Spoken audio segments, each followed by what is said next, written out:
Hello and welcome to Analysing Avatar. We have made it to episode 6, Old Wounds. I'm Dan, I'm joined as always by the wonderful Chris. Say hi, Chris. Hi, people. It's me, Chris.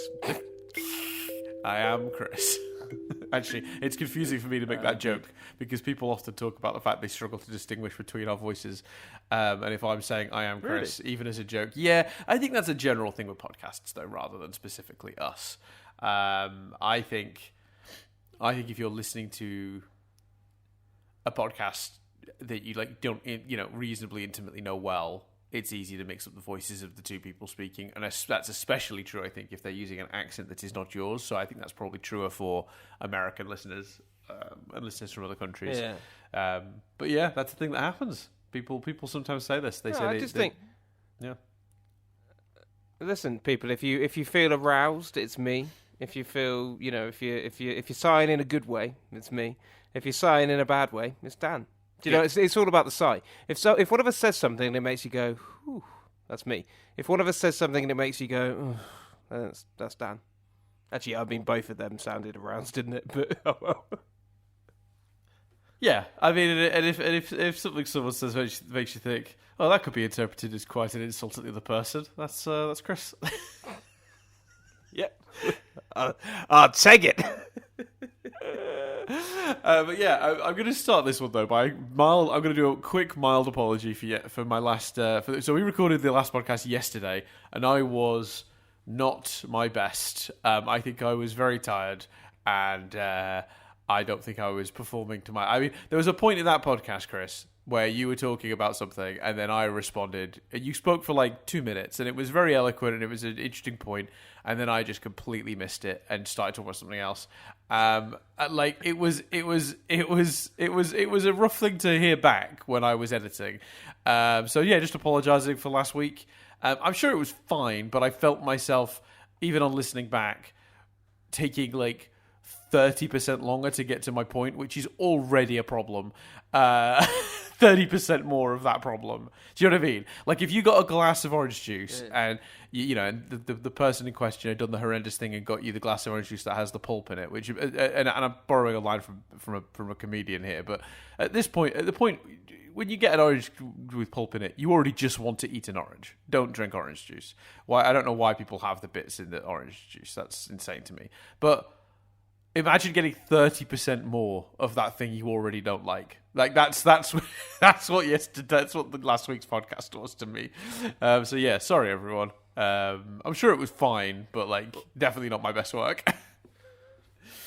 I think it was fine. I don't remember anything particularly. Yeah, I think it's all good. We're our own harshest critics, Dan. Don't worry about it. Yeah, but do you not recall the moment when you were talking about something and then I responded about something completely different, but like got confused and you had to like point out what you'd been talking about, and I went, "Oh yeah, sorry." Do you not remember that moment? Was it towards the end when we were talking about whether we were talking about we were responding to the listener feedback about talking about see, now I'm not on fire. Was it that?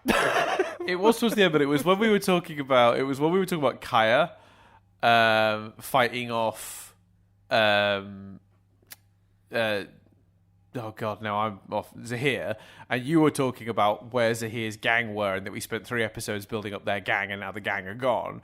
And I was like, yeah, but Kaya couldn't have called for help because there's no one else there. I was like, I don't, like... Oh, that bit, yeah. Just lost my mind. Like, I honestly, I couldn't even explain it when I heard it back. I was like, I don't even know what happened to my brain in that moment. Like, I was really not, like, with it. So yeah, anyway, better times for this week. We're always good to start a podcast with an apology for the last episode. Let's move on. This episode is Old Wounds. This is the episode in which we find out the backstory between Lin and Sue. Sort of their history as troubled, I'd say teenagers, but they're a bit older than that, or at least Lin is. But basically, yeah, it's the backstory is that they, when they were younger, one wanted to become a cop, one started getting into some trouble with the law, and Toph had to make some tough choices. that arguably compromised her position as chief of police and her like sort of integrity, but it was to protect her daughter, and the ramifications of that between the two girls. While that's all happening, we get some modern day stuff of them obviously trying to work through some of those issues, and we end rather hilariously with the notion of like, let's not push it, we'll be civil, which is I think the best you're going to get from Lynn. You know, she basically says, "I promise not to show up and beat you up again." that is the best that you get from Lin Beifong. So it's a complicated history these two characters have. Meanwhile, Opal and Bolin have continued to develop a little bit. It becomes clear that Bolin is looking to maybe learn metal bending. And we end with Opal deciding she is going to go along with Tenzin and the gang to the Northern Air Temple and learn airbending from Tenzin himself, which is very good. So yeah, how are you feeling about this week's episode, Chris? I enjoyed it. I've just realised there wasn't. As you were describing it, I was like, man, there really wasn't a lot of Korra in there this week, was there? Yeah, well, it's funny. Yeah, that is exactly correct. I mean, this episode is sort of like one of the trivia pieces for this episode. I took it out because it's not really trivia, it's just what's in the episode, was that this was sort of one of the first times this show has not really let Korra be the main character. You know, she is very much the supporting role in this episode. Yeah, interesting. The main character is basically Lin, right? Lin Beifong this week. Yeah, I don't mind that. Like, I enjoyed it. Look,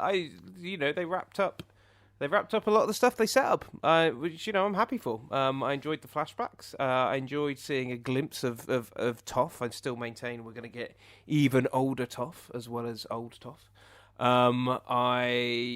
Good moment at the end where I don't really know. That seems new. Like he's meditating, and the villain guy's meditating, and yet he suddenly knows where Korra is. I thought that was intriguing. Yeah, I enjoyed it. I thought the Bolin Opal stuff was great. I thought just in general, like when Lin and her sister were fighting, and he was just like, "Nah, you don't have a to Korra." He was like, "You don't have a sibling. You just need to let them fight." Like I thought that was quite fun. I thought the fight between the two sisters was very good. I thought it made sense. Yeah, I had a good time. Yeah, me too. I think this is one of the funner episodes. Well, funner is the wrong word, actually. I think this is one of the more like. This episode is really enjoyable because I think it does actually sort of. It's the first signs of this season really starting to like pay off what it's doing. I think like they and I guess it's. I'd have to have a look at the episode list to see if this is true, but it feels a bit like the episode is. The series is kind of like this, almost like a palindrome, where like the storyline set up in episode 1 that might not be resolved until episode 12. Then the storyline set up in episode 2 and 3 that might get resolved in like 10, 11. And as that happens, we get to this center point where there are plot lines being set up that like might be resolved the next episode or two, and then we're going to start working backwards down the line of things that we've set up, if that makes sense. Sort of closing presumably with Zahir. So because we're at the center of that, this is a plot line that was really set up last week, and is, I don't know if this palindrome thing works, by the way. I'd have to properly think about it more. This is the downside to doing podcasts like this, is sometimes I have like one of those thoughts that needs sort of a bit of research to verify that that is really like how the season is structured, but it's feeling like that, certainly on a surface level as it occurs to me. I'm sure that someone will point out that that's not how it's structured at all. It doesn't work that way. But either way, it was interesting that we got those sort of two episodes back to back where we were dealing with the Earth Kingdom, and then we got 2 episodes back to back here with the Metal Clan, and this one resolved a lot more, I think, of its story than the Earth Kingdom 2-parter did. Oh, I say Earth Kingdom, like specifically Ba Sing Se. The sort of Ba Sing Se 2-parter, if you'd call it that, with the Earth Queen, and then releasing her prisoners the next episode. I think this one had a lot more closure in it, and I think it was very satisfying closure, because we talked last week about like how you'd have a lot of work to convince me after how Lin was with Opal the previous week that she's not like being a terrible person in the situation. And they found a really good balance this week of not undoing how her character feels, but giving us some level of closure on it. I think that moment at the end of "I'm not going to come to your house and beat you up anymore" is like, well, for Lynn, that's progress. And like for this situation, that's actually like a huge leap forward. It's not they're hugging and they're sisters again. But that feels way more realistic than they're hugging and their sisters again. Does that make sense? Like the idea that you could, sure. The idea that you could resolve this with a bit of acupuncture and a fight would be nuts, because this is clearly years of, sibling difficulties. So I really enjoy this episode because it's really the first time that this season can. I'd say, let me quickly go at the palindrome thing. I think what this is last season, they set up a bunch of plots in the first 5-6 episodes, and they didn't always get to resolving them, and when they did, they weren't always satisfying resolutions. We've had a lot of stuff set up in the first half of the season that we haven't all gotten closure to yet, and we trust, because it's all being much more well-written, that they're going to get to that closure. But this is the first time we've seen them actually tick a box of, here's some closure for this storyline, and it's been good. So that's, I think, the most promising sign yet, that the writers are sort of back on track in terms of how they're doing their storytelling. Does that make sense?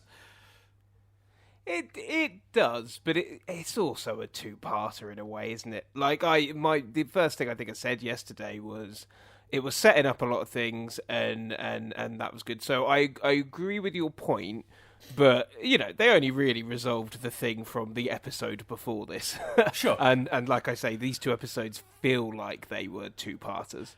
But yes, I do agree with you. But I will. Did it not feel like a quite a satisfying conclusion though? Whereas I can't think of any other plot from this season that's received a conclusion yet. No, but what I'm saying is I don't think it's necessarily. That's what I mean. I agree completely with your point, but I think it could be. So I agree that has happened, but it could have happened because this is a two-parter. I don't think it necessarily means that that the writers have found their mojo and aren't going to series to it. Now, I don't think they will series to it. The writing as a whole seems so much stronger here, but I just think yes, I think that happened this week. But as a case for, does that restore faith in the writing? Not necessarily, because it feels like these two episodes were essentially a Lynn two-parter, which I'm here for. I enjoyed that. Yeah, me too. I very rarely do I look at who wrote the episode. Katie Metalia wrote this one and did a good job. I wonder if it's the same writer as last week. Let's see. Last week's episode written by Michael Dante DiMartino. So, 2 different writers for last week and this week. Interesting. Yeah. It is interesting, and maybe argues against what I was just saying.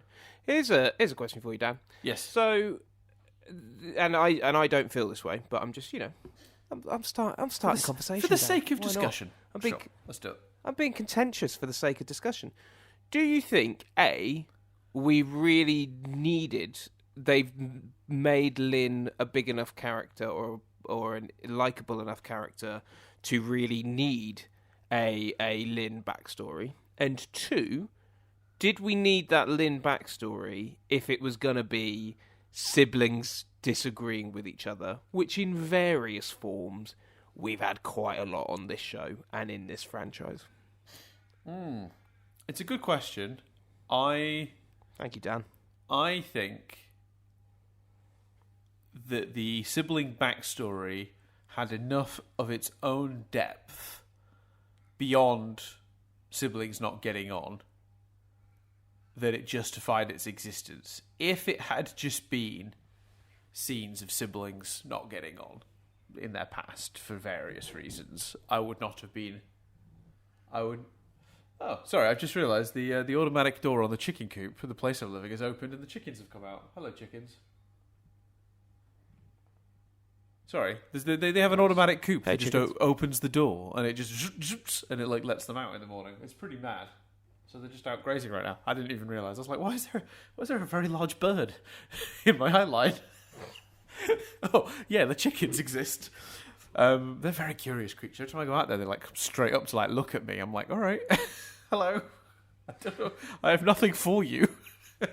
Anyway, so I think what they did here, which really justified it, was give it a lot of like really interesting depth that's specific to these siblings and their situation, that really enriches what we know about the way they behave in the present, and then links it to Opal's story, which is fucking genius. So what we have is a situation where Lin and Su Yin, they represented the two lives Toph could have led. Maybe Toph found a more middle ground in the end. But we've got, Su Yin, who just was going out in the world, being a bit wild, hanging out with criminals. And then we have Lin, who's very much going down the person of law, prim and proper sort of route. And they both did that because they were given the freedom to make the choices for themselves. And one chose to sort of go freewheeling, and one chose to follow in the footsteps of their mother, neither really understanding that their mother had a foot in both doors, if that makes sense. Toph was a very free-spirited character that traveled the world. She never fell in with criminals, but also she didn't exactly aspire to be police chief when she was younger. Do you know what I mean? Like a bastion of law and order. So and then we have this situation where we come across Opal, who's not being honest with her mother about what she wants for herself. And then you have Lin, through those flashbacks, sort of realizing that's what happened. Understanding more about the choices she made when she was younger, and then giving Opal this really great advice of, I spent my life trying to please my mother, and it was a waste of time because I think she just wanted me to be me instead of being her. Maybe you should be honest with your mum about your situation. And I think having Lin realize something about herself through those flashbacks, and then have that relate to another current day storyline that's occurring, where she can impart wisdom to one of the younger characters on the show, justifies those flashbacks tenfold. I think there's definitely a way to execute this where they would have felt superfluous, or they would have felt kind of like they didn't really add anything other than just siblings, they didn't get on, But seeing that it's how Lin got her scars. So there's a physical representation of the wounds that this episode is referring to. Old wounds isn't just the physical scars; it's the emotional scars. But it's like it's represented through that, and I don't know. I just think it's amazing how well it all ties together. I was really impressed with how they brought the past and the present into these episodes in a way that linked so cleanly. The flashbacks didn't feel like, oh, we're in a different time and place dealing with a different thing now. It all felt like the same thing. It felt like we were all telling the same story at all times, and that's pretty amazing. So that's a very long answer to your question, but I don't know. How did you have inklings of the thing you were expressing leading to your question, or do you? Nah, not at all. Okay. Nah, not at all. No, I really liked it, but I was just kickstarting a discussion. I love as well the link to aquaculture. I'm not saying that right. Acupuncture. Acupuncture. Acupuncture. And like just such a really cool seeing bending applied to do something that we know, and something other than weaponry. I thought was really fun, as well as that notion of that kind of it's dealing with trauma in a way, and that notion of is while you're hanging on to these things, whilst they're still buried deep within you, you're gonna feel rocky. You're gonna, they make it more overt here because she kind of stops the treatment halfway through, and he sort of says, "No, you need to finish this, or you're not gonna feel right," kind of thing. Mm-hmm. So they make it kind of very literal, but I think it works as a metaphor as well for, hanging on to dramatic things, for not having the conversations you need to have, for kind of trauma. All of these things I thought were represented very well within the story as well. Do you they tie it back a little bit to Aang? I thought, because they talk about her. I think they don't. I don't know if they use the word chakras, but they talk about her chi being blocked, or like something being blocked, and it does feel a little bit like the guru's advice to Aang about unblocking his chakras, you know, and it was like the flowing river and you're blocked up. You need to let some of this emotional trauma go. And if you don't let it flow down and you keep it all stuffed up like this, you're not going to be a healthy person. You know, you're going to struggle. And I thought that was a really interesting way to sort of do this, where they sort of pull it back to lessons Aang learned. Yeah, I don't know. I just really liked that. I thought that was really good because it was just an interesting way to link the two things together. How are you feeling about the Zahir thing then? Where if we'll move to a different area of the episode. So we show, for those who don't remember, this episode ends. We don't see a lot of Zahir, and then at the end of the episode, we see his little gang watching on as he sort of meditates, and then he suddenly knows where Korra is. Now, this is actually another sign of my sleepiness from last week. Because I was like, oh, that whole thing was a mission for him to find out where Korra is. He knows where Korra is. He's off to go get Korra. Clearly, he found out Korra wasn't with Tenzin last episode, but they never specifically revealed her location. This week, that's him getting that. So again, more signs of my previous episode sleepiness. But yeah, how did you feel about the stuff with Zahir this week? Yeah, I thought the stuff with them like sneaking and the fear of that guy whose van they were smuggling in. I'd forgot all about that bit. Yes, sorry. Yeah, absolutely. The way that guy's just like whoop, and runs off. Yes, which apparently I'm stepping on the already thin trivia for this episode, but apparently that bit wasn't in the script. They sort of figured that bit out during storyboarding. They were like, "Oh, wouldn't it be funny if he just sort of bolts in the background, like if he just runs off?" And they were right. That is funny. Correct. Like I said in my intro, I was really intrigued by the fact that he was meditating and was able to find her. Like, that's not something we've seen before, right? Not really. But I mean, you could. I think there are adjacent abilities. I mean, keeping in mind that this year we saw Jinora meditate, go into her astral form to find Kai. That's true. We saw that happen in the Earthbending sort of quote unquote like the passing say sort of two-parter. So I don't think it's completely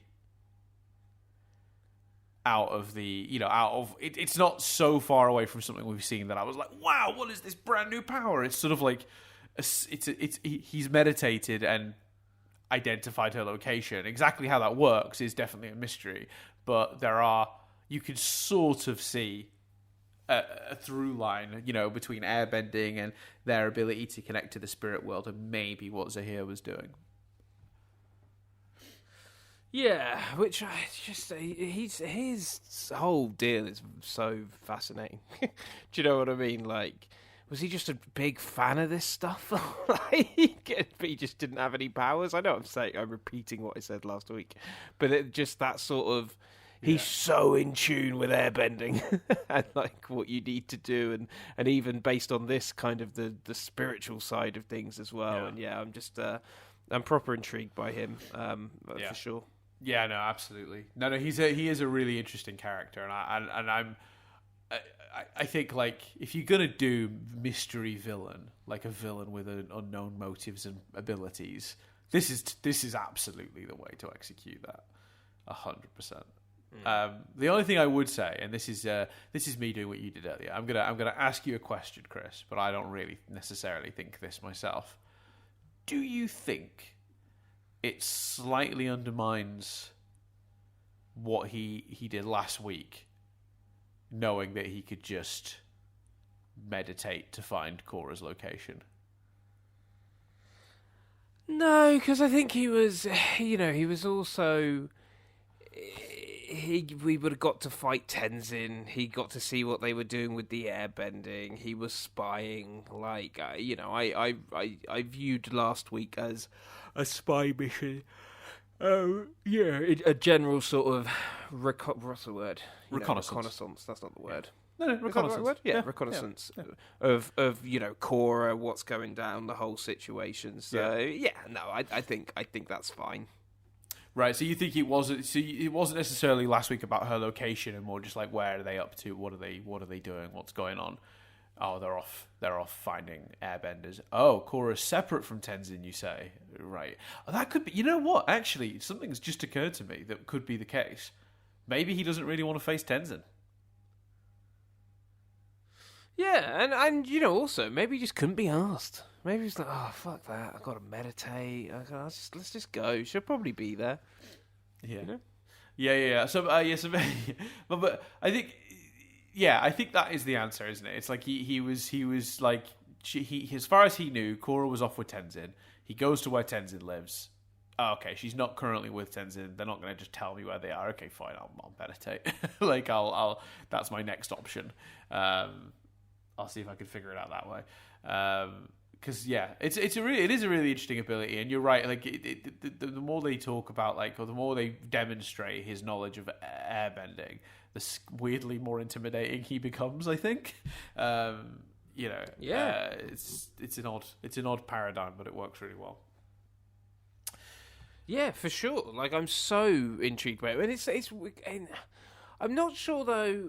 I'm intrigued by him and want to know the story more than I see him as this huge threat. He is a huge threat because, like, it's almost like we're almost playing it as what if Tenzin went bad.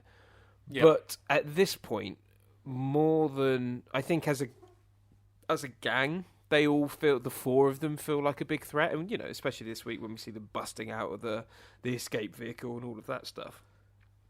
But him specifically, I think for me, it's more intrigue at the moment than anything else. Sure, I feel like for me the intrigue is partly what's creating the threat, though, because I'm sort of in a position of like not knowing what he's actually up to is almost scarier. Like looking out of your window in your house at night and seeing somebody in your garden. They're not overtly necessarily there to hurt you or do something they shouldn't be. They could just be passing through for some weird reason. But the unknown of why they're there makes that scary. Does that make sense? I think like the idea that we don't know his motives, totally. We don't know his plan, that makes him feel threatening in the ground, like in the grounds of like you can't. How do you fight someone when you don't even really know what they want? Yeah, I see what you're saying. Yeah, there's something about that that's kind of makes him feel more intimidating to me. I think. I do think Zahir is one of just Avatar in general's more like interesting, but also kind of scary villains.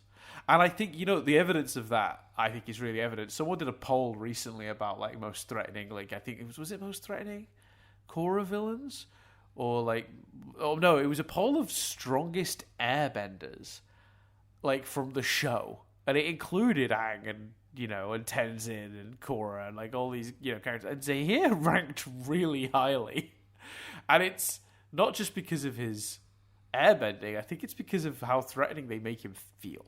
Like even if we're not demonstrating every week, I mean, he could get absolutely bodied by Tenzin next week, and I still would fear whatever he's up to. Do you know what I mean?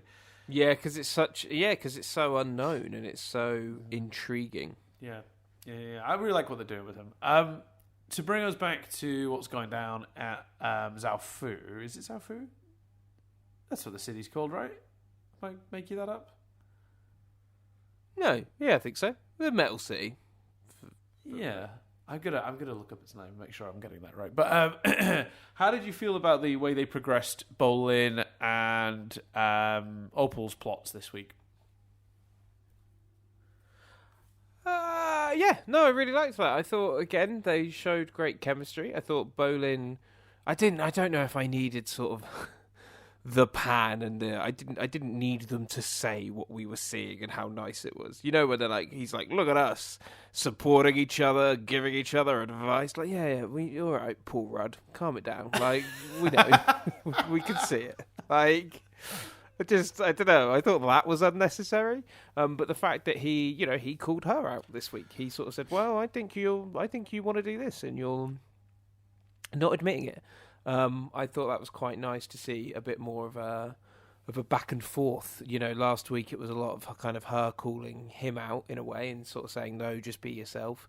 and he was sort of doing that back this week, which was nice. Yeah. There is a moment where she calls him out as well, right before that, at the start of that conversation, where she's like, "No, you're talking shit. You're being weird again." Like, I think she doesn't like say it quite like that. But she doesn't say you're being weird again. But let's see if I can find it, because it's I'm sure she also doesn't say you're talking shit either. Yeah.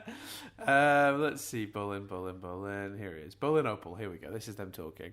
And by the way, it's okay. So just a little thing for what I was doing here. So about 2 or 3 episodes ago. Well, no. It would have been during episode 3. I had to pull up the transcript, and I really flapped to try and get it up quickly. Right. So for episode 4, I pulled it up and had it ready in case we needed it, and we never needed it. I pulled it up for episode 5 in case we needed it, and we never needed it. So this is week 3 of me pulling up the transcript, and we've actually needed it. Oh no, she does just say you're acting weird again. Okay, here we go. So Bolin's all like, "Oh, Opal, wow, you really know how to sneak up on someone." She's like, "What are you doing?" He's like, "Oh, no, nothing, Puts the meteor back. Just thinking about my body and mustaches that I might have in the future." And then she's like, "You're acting weird again." And he's like, "Sorry, I wasn't really thinking about mustaches. I'm frustrated." And then he's honest about it. But so there's a moment where she calls him out for like not being honest with himself and her also right at the start of that conversation, where he's playing with the rock, the meteorite, trying to bend it, and she catches him.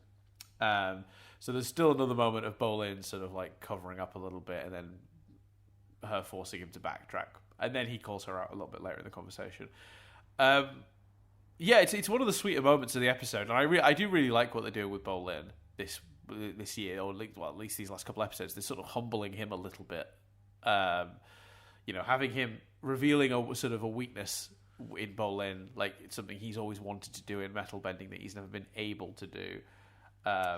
It sort of humanizes him a bit to see him sort of being a bit vulnerable, I think. Yeah, and it's always nice when something just tracks. You're like, yeah, that makes complete sense. It's well within character. You almost go, oh god, I'm surprised it's taken them 3 seasons to acknowledge that he can't metal bend. That's interesting.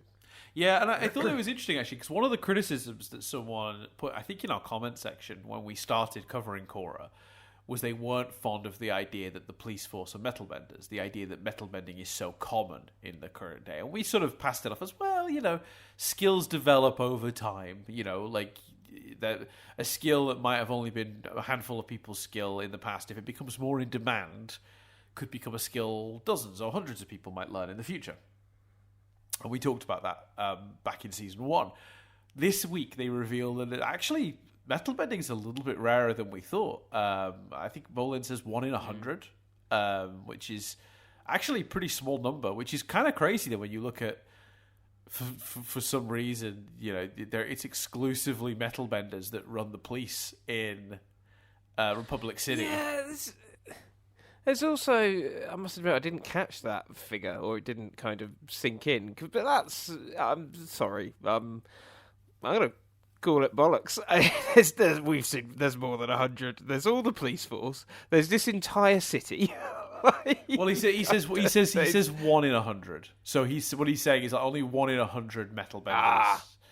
Right. Okay, only 1 in 100 earthbenders can metal bend, is what he says in this episode. But right, that makes more sense. Okay. But it's still like, really? Like, yeah, that doesn't seem right. There's a whole city of them here, as you said, and then there's the police force. Even that still defies 1 out of 100, I think.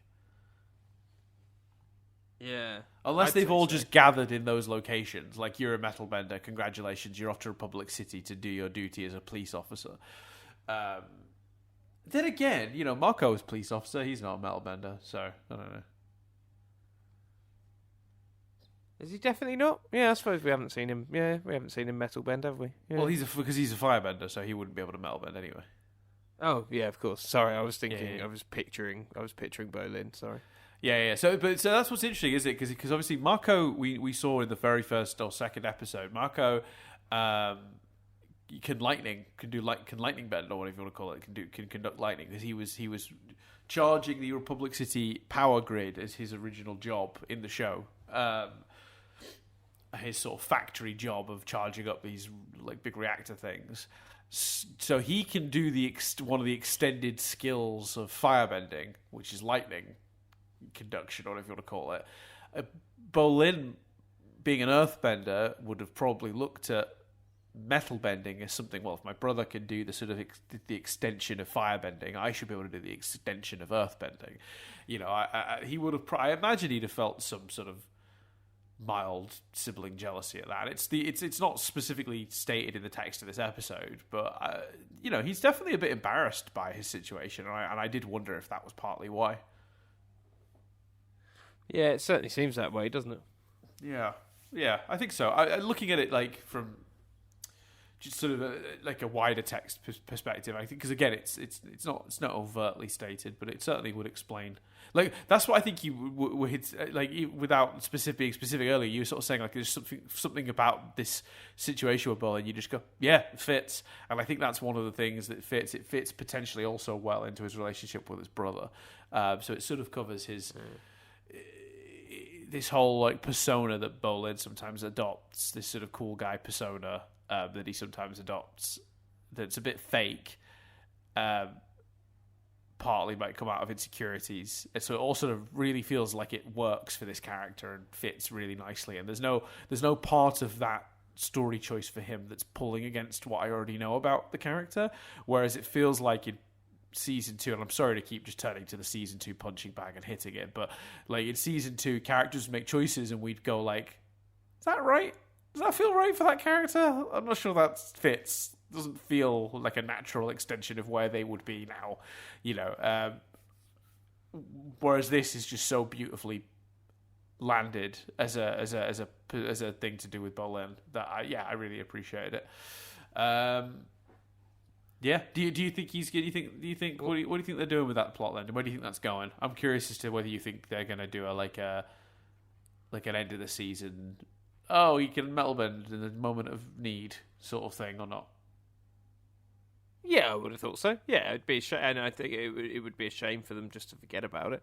So yeah, I hope they do that. Yeah. What did you think of the fight between the two sisters? Oh, brilliant. It's so good. Like, yeah, we haven't really gotten to that yet, have we? This episode ends with the big battle. The two sisters sort of come to blows and sort of get their aggression out. I loved it. I really liked the fight. And I liked how the fight ended too. But it's animated beautifully. Like the last couple episodes have had some really good stuff in them. Like the fight that ended the last episode was great as well. So yeah, the animators are clearly on form, to say the least. Yeah, I liked the way, and I think they've done this before, but I just really noticed it this time. The way when she fires all the rocks at her, when Lynn fires the rocks at her, the camera, for lack of a better word, judders, like as if the force of the rocks is so much that it's making the camera. I know it's not an actual camera; it's an animated, but for lack of a better term, the camera. Like the screen shakes and stuff. I thought that was particularly impactful from an animation point of view. Yeah, I would agree. And I think, do you like how it ended with Opal stepping in? Yeah, and doesn't Lynn collapse again? Am I misremembering that? Or? I thought Opal stops the fight by stepping in and airbending them. Yeah, she does, and then Lynn collapses by the looks of it. Or if not collapses, we just get a shot of her looking exhausted. Yeah, there's a shot. Oh no, yeah, she sort of falls back. Yeah, she falls back and faints. We see her eyes close. Yeah. Oh, right. I don't remember that part, but yeah, sure. Yeah, it fits. So because she literally faints, and then the next thing is them being afraid to knock on the door and wake her up. Right, you've been asleep for 33 hours or whatever. Right, I guess I was so taken with the choice to have Opal be the one to step in that I guess I just like my brain didn't really take in what then follows. You're right though. Oh yeah. Both see the both see, yeah. Okay, fair enough. So it's the wow. It's funny how your brain takes in television sometimes, and there are moments like you completely miss. But yeah, I really think the choice to have Opal be the one that like says enough is enough and stands between them, I think is really, really good. And also it's a great demonstration of her airbending, and like it's good. She really is caught in the middle of this sibling rivalry. Like both literally and I thought that was figuratively. powerful.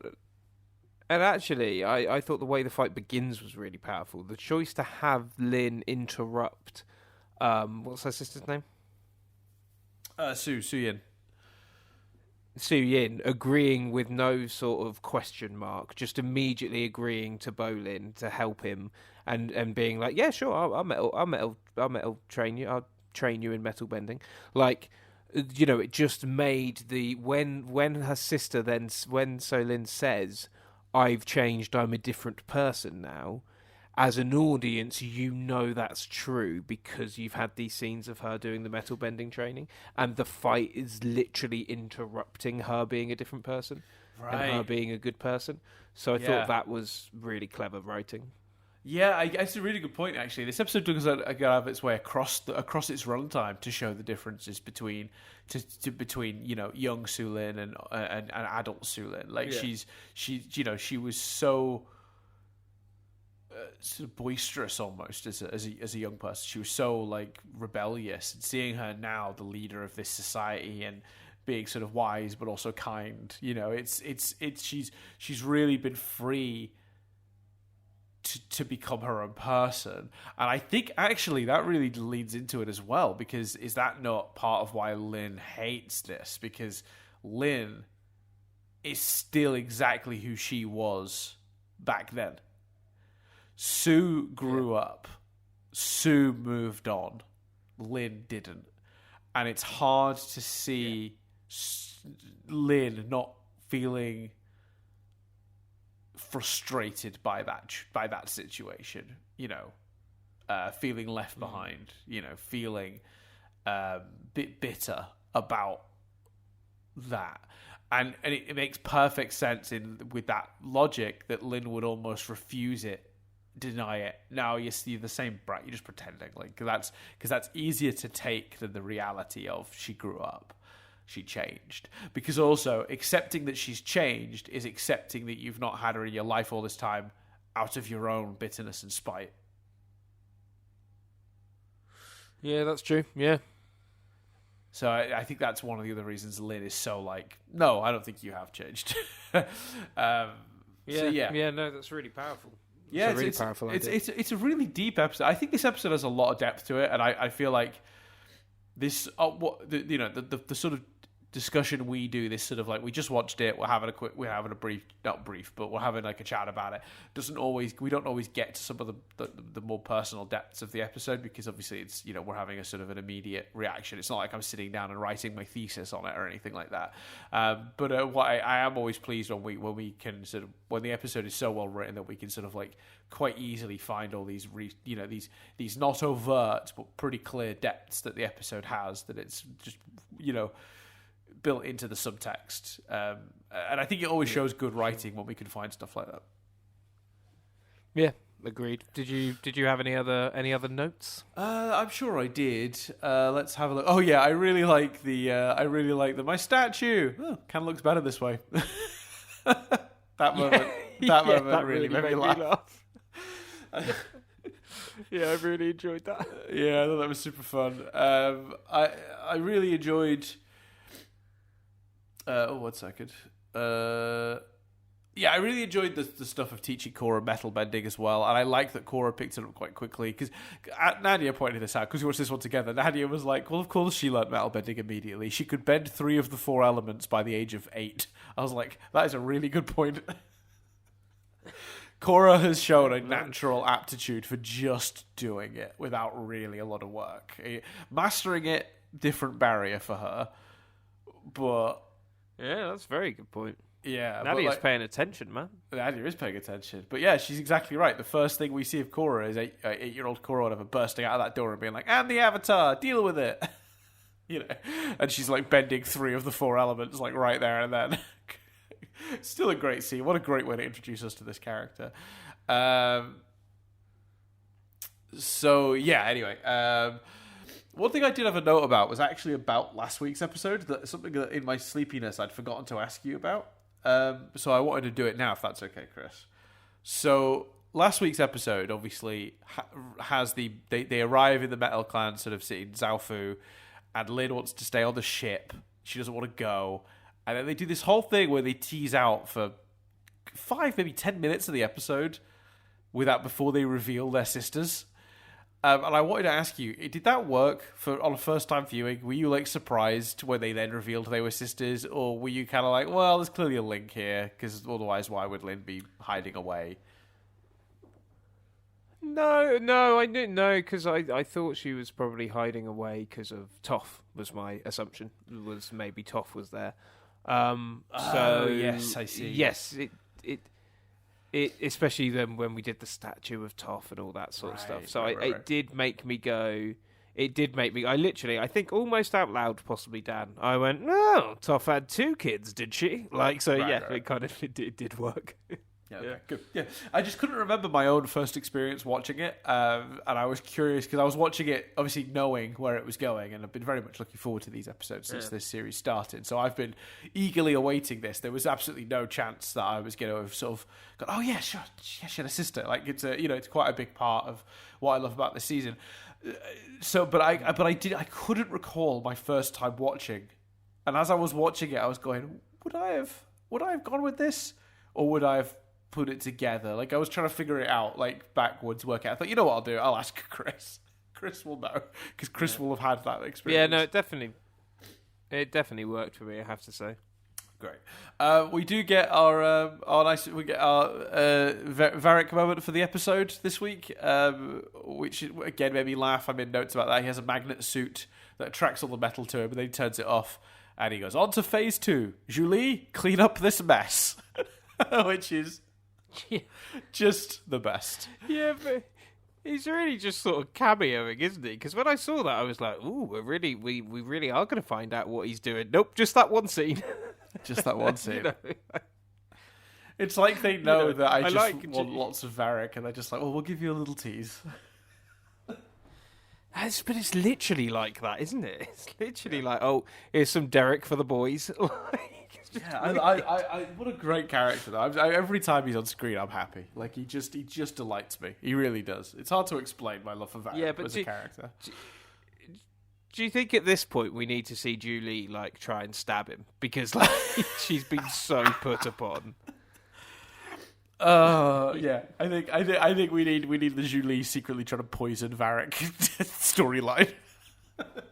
Yeah, I think we may have to. Like, yeah. I will say we will get to know Julie a little bit more going forward. Not necessarily like immediately, but like in general, before the show is done, we get more of Julie and a bit more of her personality. Oh, okay, well, that's exciting to hear. Yeah. I like Julie as a character. She's fun. We talked about so in my notes I wrote Bolin watches the metal bending. Turns out it's a rare-ish skill, 1 in 100. And then I wrote in brackets, tell that to the police force. What a fucking idiot I am. Did you? So, how did you feel about the Toph stuff this episode? Because I've got notes about that here. But basically, what they revealed here is, 2 things we learned about Toph here that we didn't previously know. So, she was chief of police, but one thing that happened was when her own daughter got into trouble, she had to sort of compromise herself to protect both her daughter and her own position by essentially hiding her own daughter's involvement in a crime, which is a morally grey thing to do. I think it fits the Toph character. I do believe that Toph would value her family over her position. Yes. But it was interesting to see it play out that way, if I'm being honest. I was a little surprised. Yeah. So I don't know, how did you feel about the stuff they did with Toph specifically in the flashbacks? It's difficult, isn't it? Because whilst it was Toph, after that initial moment of, hey, Toph, you do kind of go, this is police chief Toph, which is very different to the Toph we knew. In the same way that, and I mean this with no offense, but old lady Katara is very different to the Katara we knew.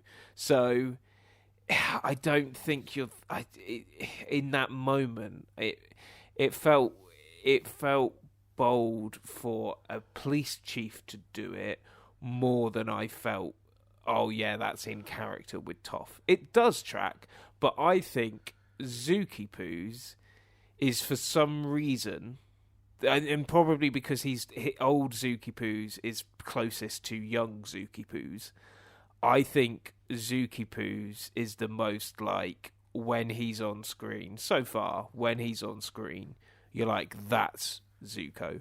Whereas I think with Katara and Toph, and obviously it was the case for Aang, and it was the case for Sokka, but they were a lot younger in the flashbacks where we saw them. Yes. But in this brief moment of Toph, and whenever we've seen Katara, especially I think because Katara is literally, in her scenes playing the role of a grandma, which is so different from a young teenage girl when we knew her.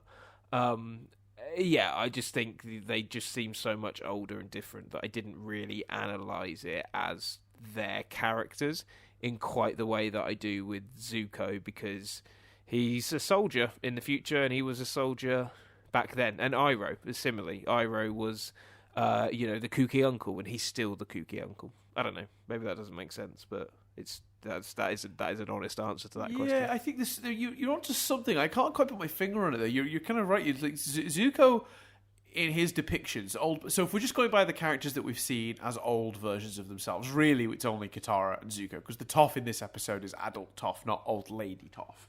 But of Katara and Zuko, Zuko definitely was characterized in his behavior and his words as way more like the Zuko I remember from the original show than Katara has been in her brief cameos as old lady Katara. Zuko but was I think it is worth remembering, Zuko was older. So even the jump of older Toph here feels like a bigger jump because Toph was a lot younger. Yeah. She was about 4 or 5 years younger than the rest of them, I think. She was like 12, 13 when they were about 16, I think-ish. Sure. But I mean, it's still like, I think in terms of the two characters that we've seen in the modern day, rather than through flashbacks, because you're right, because like, as you pointed out, Aang and Sokka, as adults, they were still closer to that age, and similar with Toph here. There is something in Zuko, like his behaviors, his in the moment dialogue that just felt inherently Zuko, him being a bit awkward, and it's just something about that they clearly was just so immediately him. Whereas Katara, it's like they hit on the right stuff. Like Katara's, passion and love was always towards the family stuff.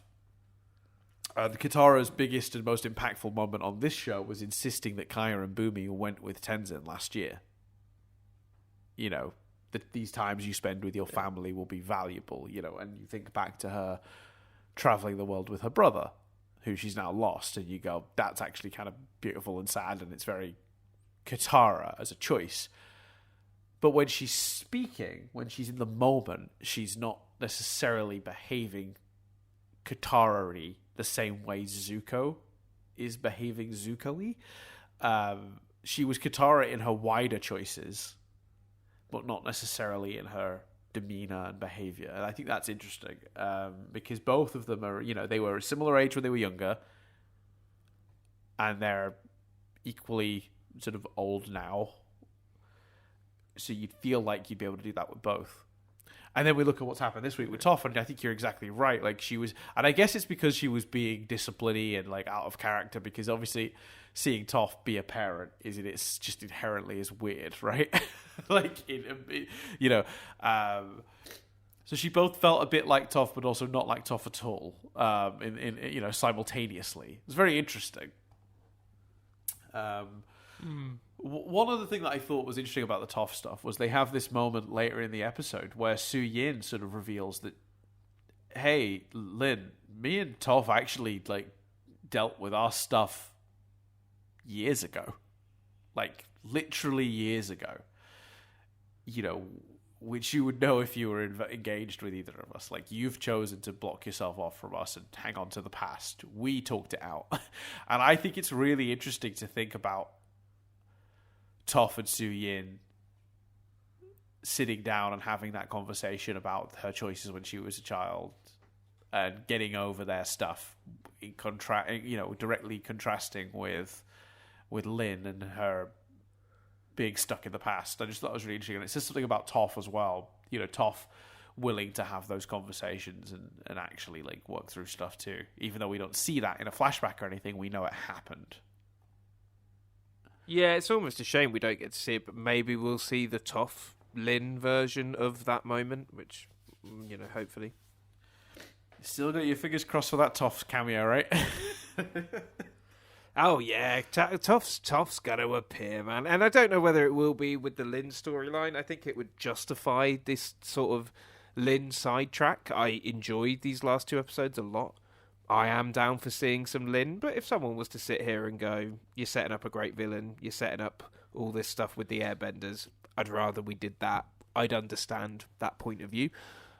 So I think if we get some Toph and Lin stuff, it will justify it more. If we get Korra meeting her and her being like, hi, Twinkle Toes, or whatever she called Aang, like, then that's also fine and great. Like, I'm down for that too. So whatever we get.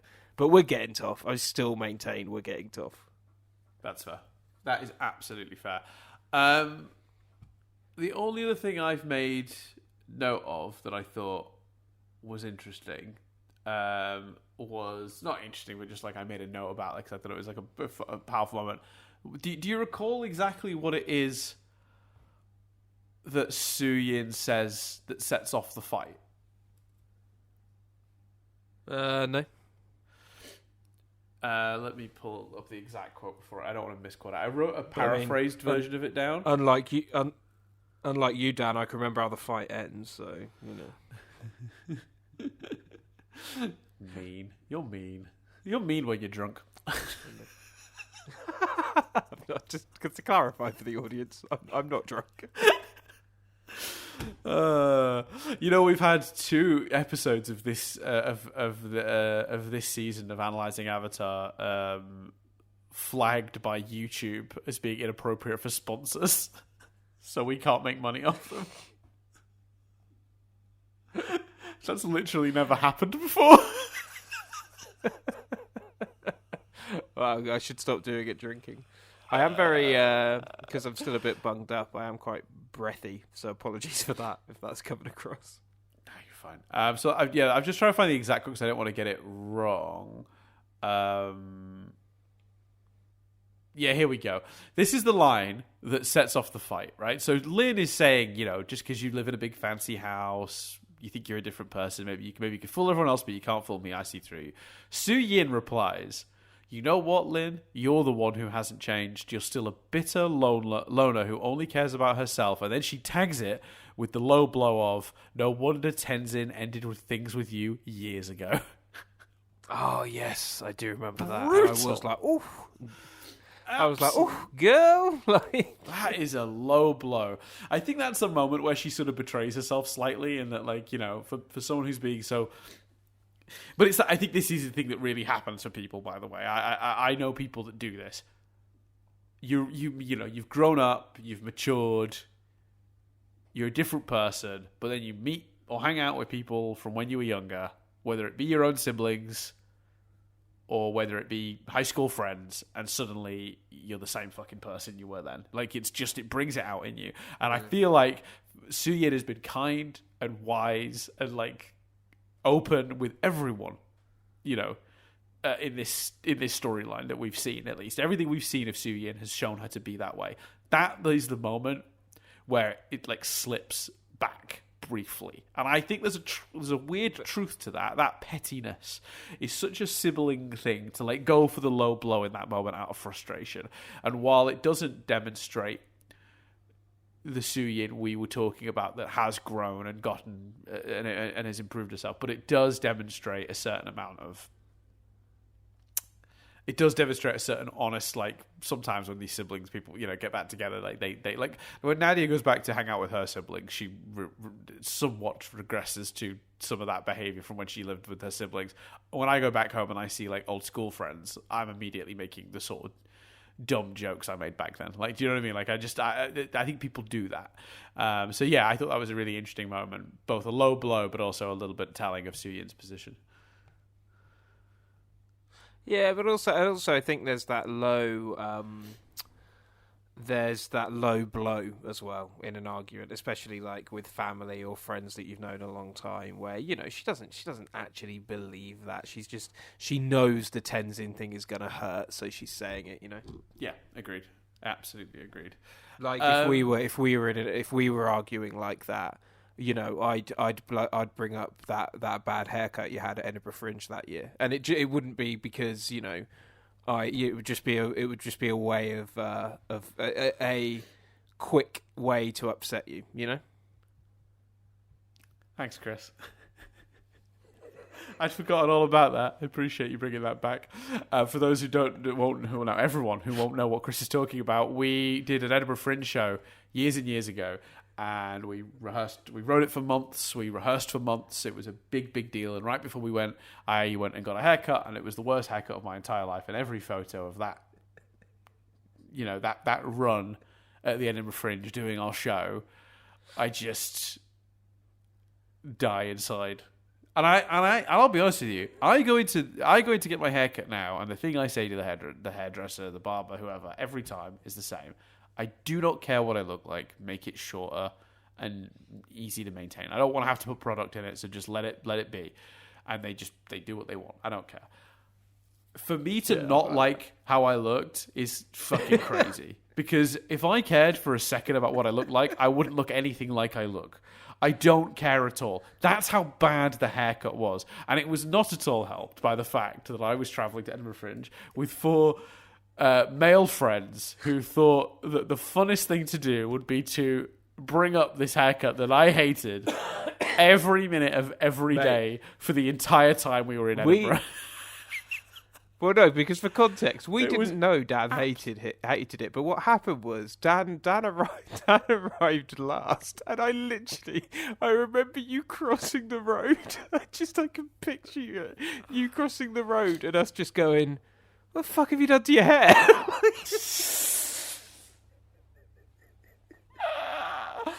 Look, I would like to comfort you, dude, but it was a bad haircut.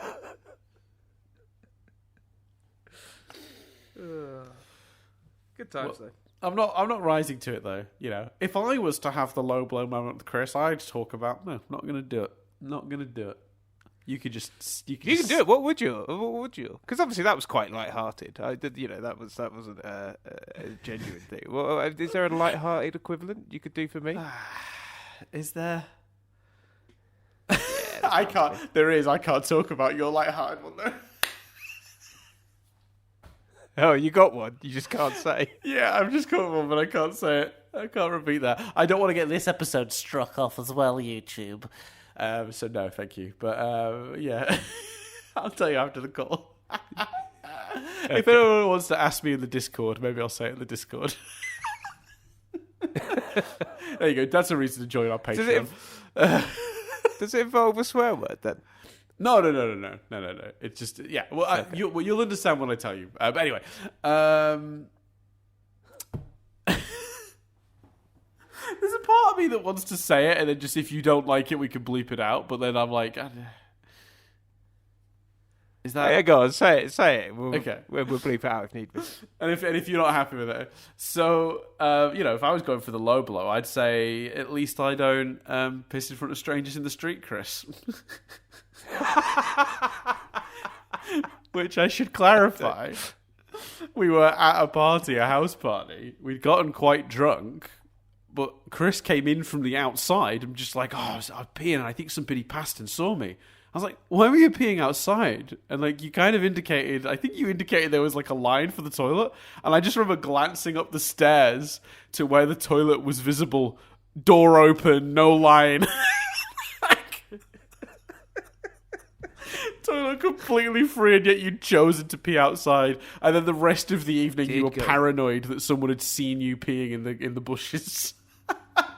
Oh, they had. They said I must have kept this bit inside for embarrassment, but they definitely saw me because they said I had a small penis. Jesus.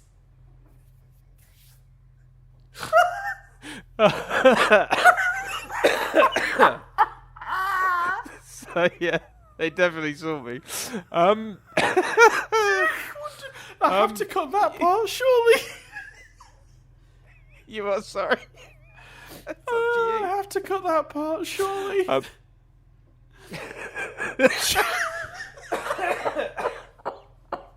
I did go through a real. I'm not proud of it, but I did go through a real it was a 2-month phase of getting really drunk at uni and peeing outdoors. It's weird. Yeah, that's fair.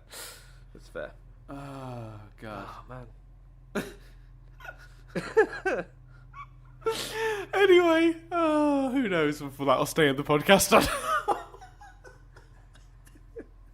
But I just remember the rest of the evening you being very paranoid about what had happened out there. I was. That's funny. All right, because you shouldn't do it. Like that's my sort of don't pee outside, people. It's not nice. Don't do it. Sure, and look, I think drunk uni student at a house party. Maybe there was someone in the toilet when you tried, so you went outside because you were desperate. It's very possible. In the moment when you came back inside, the toilet was completely clear, which made the whole thing way more funny. Yeah. That's fair. Yeah. Anyway, right. Let's trim it up. Oh, you say that. Say the thing. Yeah. Let's trim it up. I'm gonna give you some trivia. Right. I no longer say that with sadness in my heart. There was a time when I was a bit fed up with saying that, and I was like, I'll give you some trivia. And I just sounded like I wanted to die because I was forced to say it every week. But I've embraced it, Chris. I've embraced the give you some trivia thing. Right. I'm glad. The golden ornament on one of the structures in Suyin's estate bears a resemblance to the top of the Chrysler Building in New York. That's a fun little detail. And you can say this one with me, everyone, but also this is the last time you'll hear this. This episode was the last of the 4 episodes leaked by the Mexican Nickelodeon website Mundo Nick on June 8th, 2014. I'm very sad that I won't get to say Mundo Nick again. Unless next week I add to the trivia. This is the first episode in a while not also released on Mundo Nick in a leak. Bolin explaining to Korra and Suyin that Pabu has sort of a venom was apparently an improvised line from voice actor PJ Byrne. The writers apparently had directed him in the script to come up with his own response. So when they're like, Bolin, what are you doing over there? He's like, I'm looking for Pabu. Oh, he's got sort of a venom or whatever. That whole shtick, apparently that's partially improvised. So that's fun. I like the voice. We don't talk about the voice actors enough in this show, but I'm just going to say it right now. They're all killing it. It's a really good voice cast. Yeah, they're great. Yeah, particularly our leads. We don't give enough credit to all the actors involved in this show. But it's not an easy job to week by week come in and do these characters. But Janet Varney, who's doing Korra, David Faustino is doing Marco, PJ Byrne, who's doing Bolin, and even some of the characters that are sort of new to this season.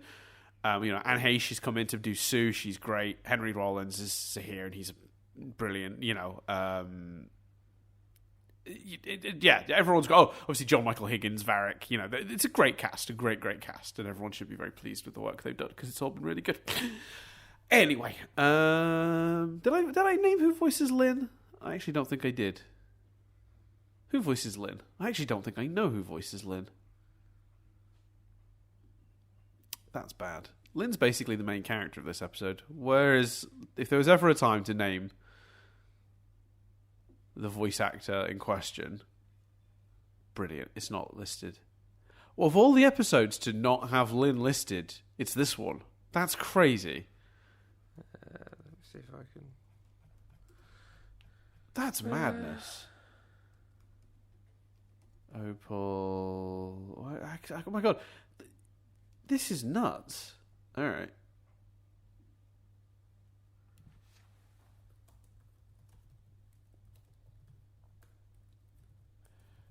Okay, let's see. Google has me. Mindy Sterling. There you go. Yeah, nice. Cool. That's crazy, though. Am I going mad? Is that not here? Am I just blind? Oh, I see. I see why. She is in the credits, but for some reason, someone's like just typed Beifong instead of Lin Beifong. So that's weird considering there's two Bathons in this. Yeah. Anne Heche is listed as Sue, not Sue Lin, and Mindy Sterling is just listed as Beifong. So when I was skimming the list for Lin, I saw Beifong and didn't pick it up. But yeah, Mindy Sterling, who voices Lin, does a great job. So yeah, thumbs up to all the cast. Last piece of trivia: the truck driver running away from the vote. Oh, we already talked about that one, so I can skip that one. Oh, sorry, there's one more. Sorry, very quickly. During her metal bending demonstration to Korra, Suyin demonstrates creating several shapes from the piece of metal. This is exactly what Toph did with her bracelet in Sokka's Master. So there you go. Triv. There you go. There you go. Where can people find us, Dan? Well, very quickly, I'll do the quickest possible feedback from last series. Of course. So do you want to do a little quick intro? Give me the feedback from the past. Gonna give me the feedback and we're gonna react away. Go, give me the feedback. Hi, and welcome to Give Me the Feedback, which is what I really, really want to call this now. Give Me the Feedback is a great name. I might even write that down. Feedback from last series, and then I'm going to put brackets. Give me that feedback. Do you find, like, that's an actual song, with the tune I was just, like, ripping off. But, like, I don't know it as the actual song. I just know it as Andy Bernard singing it. Right. That's great. I love it when you only know, like, when a person only knows the, like, fake version of a song rather than the real one. Yeah. Yeah, for sure. Alchemic Wolf 1 says, Chris, quotes, "Hi, kids," and then replies, "Me, a man in his 30s, quote, hi, Chris." So apparently, in one of the podcasts, you were like, "Hi, kids," when I introduced you, and Alchemic Wolf replied, "Hi, Chris." I like that a lot. I like that a lot too. Thank you. I do say that a lot, and I am now at an age where it's condescending. I'll say it to people at work that are legitimately children, and I'll be like, "Oh, I should not do that," because it just sounds condescending. That's very good. Yeah, so anyway, overall, a good episode. Thank you for the comment, Alchemic Wolf. Thank you, everyone, for listening. Blah, blah, blah. You can get us in all the usual places. Patreon.com/nothingbutstatic, where you can subscribe for less or as little as $1 a month. That gives you access to this podcast and our other podcast rerun reviews 1 week ahead of their normal sort of iTunes, Spotify release. Of course, you can continue to support us by interacting with our podcast on the platforms I just mentioned. So on iTunes, you can leave a review, or you can give us stars. On Spotify, I think you can give it a heart, or you can review it. I don't exactly know how that works, but please head to whatever platform you use to listen to podcasts and support the show there, if that's the best way you can do it. If you wish to, that's one of the best ways you can do it. You can also head over to our YouTube channel and subscribe to that, and you can also like and subscribe to things there. That helps. If you've got any feedback you want to give us to be part of next week's or next year's feedback from the series, you can head over to the YouTube channel, leave a comment there, or if you use our Patreon, you get access to our Discord where feedback comes from also. Did I cover everything? Oh yeah, mail at nothingbutstatic also is another way to get in touch with us if you have anything you want to say, although we get a lot less of those these days. I feel like people have switched to like either the Discord or the YouTube comments mostly. Yeah, I think that's everything. Oh, Raphodraws. I don't think I gave Raphodraws a shout out last week. Obviously, go support Raphodraws, who does that brilliant piece of art that's Appa at Sunset that we use on all the videos and the key artwork for this podcast. So that's Instagram.com/Raphodraws, spelled RAPHODRAWS. And they're also on Tumblr and Twitter and YouTube under that same username. But if you head to launchlinks.io/Raphodraws, /u/Raphodraws. You can get a link. You can get like a list of links to all their various socials. Just go like some of their stuff, or if you're feeling it, you can buy some of their art, their brilliant art on like stuff over at like Redbubble. Like I think they've got like phone cases and mugs and stuff with some of the artwork on it, and it's great artwork. Some of it Avatar related, bunch of it not. But if you're into Avatar, you're probably into many of the properties in which Rapho draws inspiration. There's also original stuff on there. Always go support Rapho. Always. Yeah, that's everything then. I think I covered it all. That was rapid for me. Yeah, man. Good stuff. It shows what being woken up by remembering Chris at a party. It's really woke me up. Really, really energized you, that. Yeah. I'm ready for the day now. It's half 8 in the morning here now. I'm ready for the day. I'm gonna go out and get the eggs from the coop from those chickens to give to Nadia so she can have breakfast. And as you serve her breakfast, you'll go, let me tell you about the time. she'll go, yeah, Chris peeing outside. I know this story. And you looked upstairs, and you'll go, no. I've got a little extra detail for you now. Yeah, I do have an extra detail. That's true. Oh man, that's another episode we're gonna get struck off on YouTube. That's such a shame. We already don't make much money off YouTube at all, if any. Like it pays out very, very infrequently and in very small amounts. Worth it to give you a spring in your step, as far as I'm concerned. Yeah. Well, yeah. You're right. You're 100% right. But that is everything. So thank you all for listening, and we'll see you next time, or maybe we'll see you right now if you're heading on over to the Patreon to hear more weird stories. But in the meantime, I've been Dan Doolan. I've been Chris Billingham. I will see you in a week's time when we sit down to review Original Airbenders.